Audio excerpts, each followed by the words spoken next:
Halo teman-teman, apa kabar semua? Kembali lagi bersama kami di Zero Family. Kali ini kami akan merangkum film Wrath of Man. Wrath of Man adalah film yang disutradarai oleh Guy Ritchie. Film ini dibintangi sederet aktor ternama seperti Jason Statham, Josh Hartnett, Scott Eastwood, Holt McCallany, Jeffrey Donovan, Las Alonso, Raul Castillo, Nam Algar, dan Post Malone. Film ini terinspirasi dari film Prancis berjudul Kestra yang rilis tahun 2004. Tanpa berlama-lama, yuk langsung ke filmnya.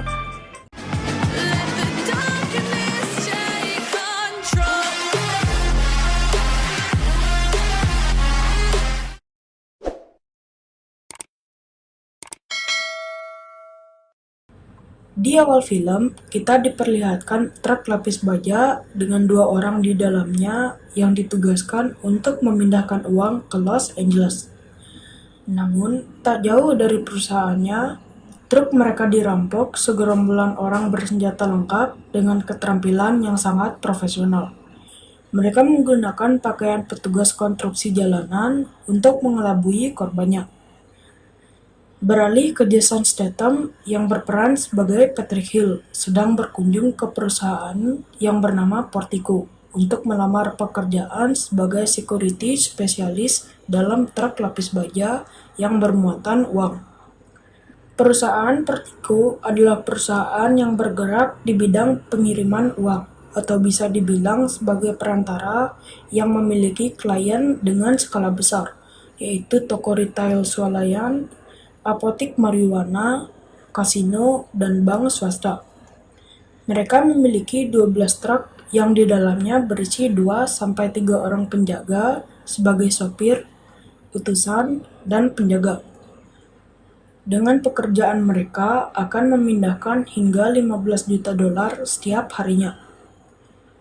Setelah petugas interview melihat latar belakang Patrick Hill yang sebelumnya menjadi security di Orange Delta, serta dia hanya hidup seorang diri karena baru bercerai, membuat mereka tertarik pada Patrick. Kemudian, petugas interview menceritakan betapa bahayanya pekerjaan mereka, yang mungkin akan mempertaruhkan nyawa. Seperti kejadian beberapa minggu yang lalu, mereka kehilangan 2 penjaga karena dirampok. Lalu, manajer Portico yang bernama Terry menambahkan bahwa saat kejadian perampokan yang sangat menyedihkan itu telah merenggut korban 2 security Portico dan 1 warga sipil. Dan sampai sekarang mereka belum menemukan siapa pelakunya. Semenjak kejadian itu, mereka meningkatkan pelatihan menembak para security-nya. Tak lama setelah itu, datang kepala security yang bernama Bullet. Dia pun memanggil Patrick Hill dengan sebutan H. Dia datang untuk mengawasi Patrick selama pelatihan menembak dan kebugaran. Di pelatihan menembak, Patrick harus mengenai 70% target agar bisa lolos. Dan di latihan kebugaran, Patrick harus mengontrol kondisinya saat berada di bawah tekanan. Pelatihan pun dimulai. That's quite enough of that. Yang artinya, untuk pelatihan kebugaran, dia lulus. Lalu berlanjut ke pelatihan menembak. Di luar dugaan, hampir semua tembakan Patrick melenceng. Been a while, huh? Dan terakhir latihan menyetir. 70%. Just slipped in. Karena hanya di sesi pelatihan menembak saja Patrick nilainya kurang, dia belum bisa menjadi tim inti karena dia perlu berlatih lagi. Setelah semua pelatihan yang ia jalani selesai, Bullet mengajaknya ke ruang ganti untuk memakai uniform, yang artinya dia diterima bekerja di Portico. Setelah Patrick berganti pakaian, lalu Bullet memperkenalkan Patrick kepada seluruh rekan kerjanya.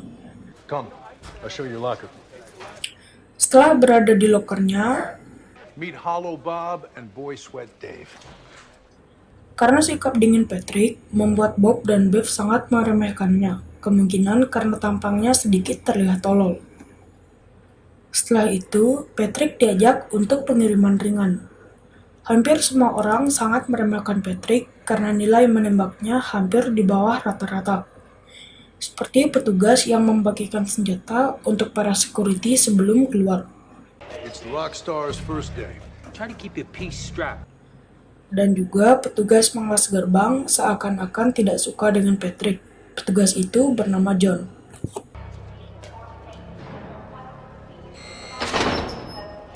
Ternyata, alasan Patrick diajak petugas untuk menggantikan John sementara waktu. Mengetahui hal tersebut, Dave kesal dan tak suka harus satu tim dengan si pemula Patrick. Stay out from under my feet and we'll get along just fine. Kemudian, Dave menakut-nakuti Patrick karena dia adalah pemula. Hah, kau tahu betapa bahayanya pekerjaan ini? Dengan dingin dan acuhnya, Patrick menjawab, lumayan. Tidak terima jawaban singkat Patrick, Dave kembali menakut-nakutinya. Tidak, kau tidak tahu, karena kita bukanlah sang pemangsa, tapi kitalah yang akan dimangsa. Patrick hanya terdiam seakan-akan tidak mendengar apa yang baru dikatakan Dave. Boy Sweat's up front. You jump in there with him. Whatever you say, boss. Kerjaan pertamanya sangat aman terkendali dan tanpa halangan sampai dia kembali ke markasnya. Seperti biasa, setelah jam pulang, Bullet beserta teman-teman akrabnya pasti akan menghabiskan malam di bar untuk bermain biliar. Dia pun mengundang Patrick. Sure. Give me 2 minutes. Dia berpura-pura kartu anggotanya ketinggalan. Setelah Bullet pergi, Patrick memandangi kartu anggota teman-temannya seperti mencari sesuatu.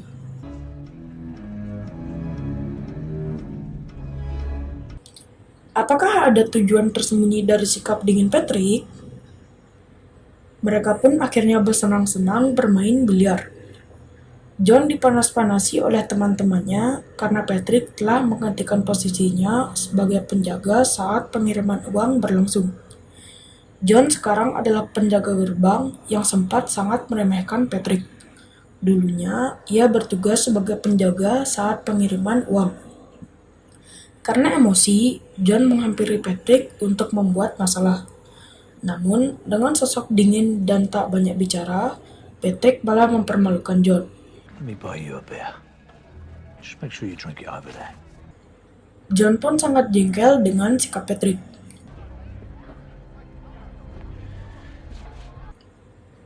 Keesokan harinya, Patrick, Dave, dan Bullet mengantarkan uang $10,000. What is taking him so long? It's a 10 grand drop. You should have been back. Dave dan Patrick menunggu di mobil, sedangkan Bullet sebagai utusan untuk mengantar uang.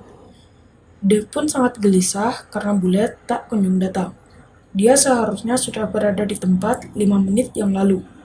Sedangkan Patrick tenang dan santai.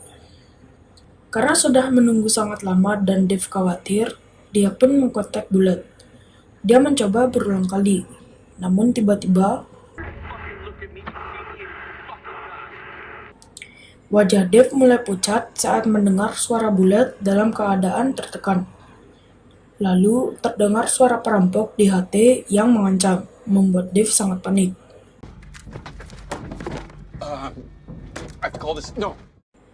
Lalu, dia berencana meninggalkan Bullet karena di dalam truk sekarang berisi uang $2,5 juta. Jadi, menurutnya, penjahat itu tak akan membunuh Bullet demi uang $10,000. Yang mereka incar adalah uang di dalam truk. Patrick dengan tegas menenangkan Dave, dan Patrick tak akan meninggalkan Bullet karena situasi ini. It's Sean. I'm getting back. Lalu, penjahat menyuruh mereka untuk tetap menyetir dan akan memberitahukan mereka di mana harus berhenti. Lalu, salah satu perampok membawa Bullet keluar. They're serious! Shut the fuck up.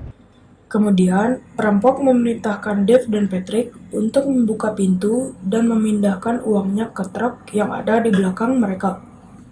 Lalu, Patrick mengatakan, Dave, you just worry about putting your arsehole back in your arsehole and leave this to me. Patrick pun mulai melempar uangnya. Namun, satu tas meleset dan terjatuh ke aspal.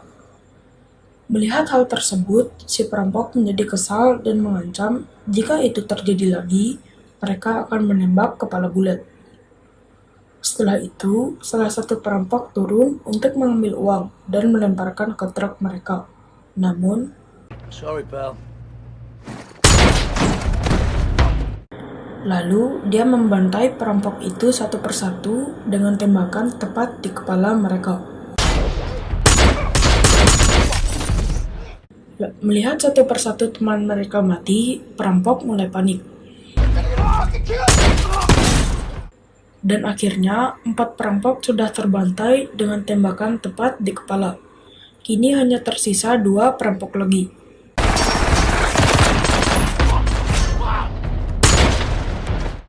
Setelah membunuh perampok yang kelima, dia terus menembakkan pistolnya.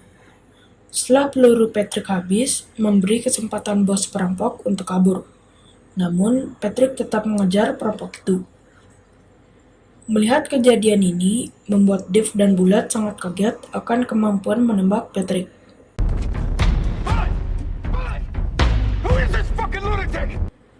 Si perampok tetap berlari tanpa henti. Namun,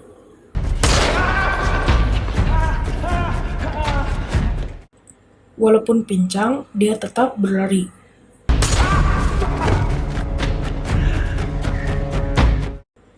Karena kedua kakinya tertembak, mengakibatkan si perampok tumbang. Dengan santai, Patrick mendekat. Who'd you work for?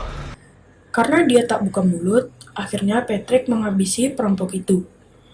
Lalu, Bulat dan Dave menghampiri Patrick. You right, Dave? Did you make poo-poo? Setelah Patrick keluar, dia membuka topeng semua perampok. Sepertinya ia mencari sesuatu. Sungguh pemandangan di luar nalar manusia. Dengan skill menembak yang tercatat di Portico di bawah 70%. Kenapa dia bisa menemukan 6 orang perampok bersenjata lengkap hanya dengan menggunakan pistol? Siapakah dia sebenarnya? Singkat cerita, Sin berpindah ke markas Portico. Mendengar pengakuan Dave dan Bulat bahwa Patrick telah membunuh 6 orang dalam sekejap tanpa luka, membuat petugas biru heran dan tak percaya. Karena tercatat dalam nilai menembak Patrick di bawah rata-rata dan hampir tidak lolos seleksi sebagai security di Portico. Kemudian, pihak biru menunjukkan rekaman CCTV kejadian perampokan Portico sebelumnya yang menewaskan 2 security dan 1 warga sivil. Saat melihat video itu, tiba-tiba wajah Patrick menjadi muram dan terlihat ada kesedihan.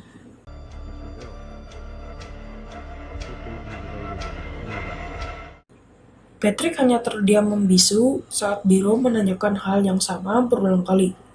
Sepertinya Patrick teringat sesuatu. Any connection, Mr. Hill? No, You sure? I'm sure. Setelah interogasi itu, Patrick bertemu dengan bos pemilik Portico. Dia sangat bangga memiliki Patrick dan akan menaikkan jabatannya. Sedangkan petugas biro sedang melaporkan ke bosnya tentang Patrick. Well, Yes, it was him. oh, it had him written all over it.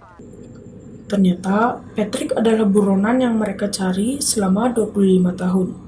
Namun, bosnya hanya berkata, As far as you're concerned, he's just a regular guard doing a good job. mendengar perkataan bosnya membuat mereka bingung dan tak percaya. Do we understand each other? Loud and clear. Saat malam tiba, Patrick dikunjungi seorang wanita. Wanita itu memberinya hasil otopsi. Fortigo personnel files. Pictures updating his family. Setelah wanita itu pergi, Patrick memandangi semua berkas-berkas personil Portico semalaman. Apakah tujuan Patrick sebenarnya? Keesokan harinya, Patrick bekerja seperti biasa. Hanya saja, seluruh orang di Portico kini sangat menghormatinya dan menyorakkan bahwa Patrick adalah seorang pahlawan.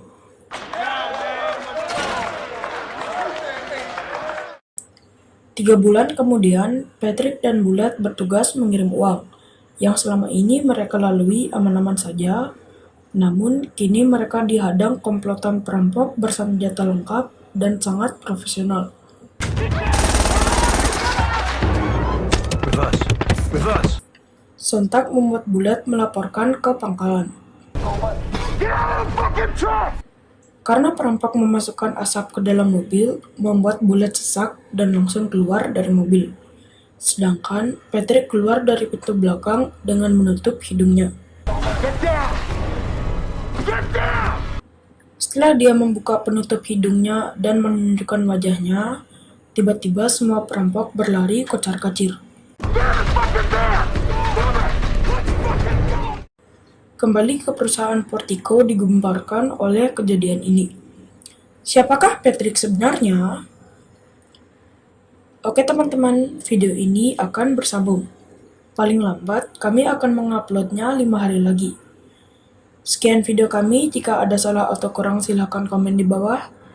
Like jika suka, dislike jika tidak suka. Jangan lupa follow Instagram dan Facebook page kami.